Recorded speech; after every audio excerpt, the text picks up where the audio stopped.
Welcome to the Slop Farm. Enjoy the video.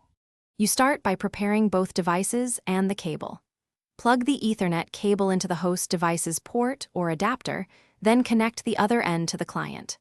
On the host, open network settings and enable internet sharing or tethering. This turns the Ethernet interface into an outbound gateway. You do this because the host will route packets from the client to the internet.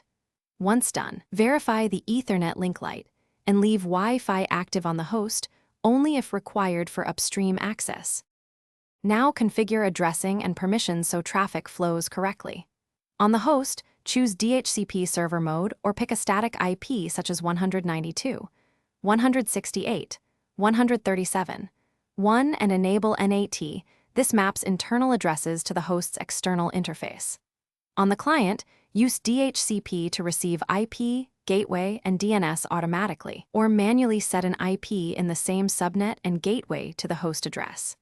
Then, make sure the host firewall allows forwarding. Finish by testing connectivity and applying one key troubleshooting tip.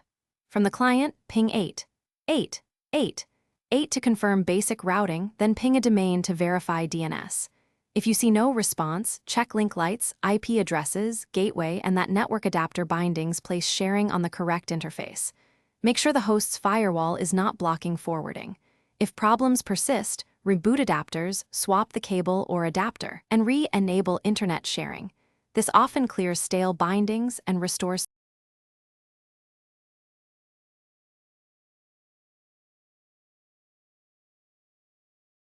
Thanks for watching. Consider subscribing if we helped you today.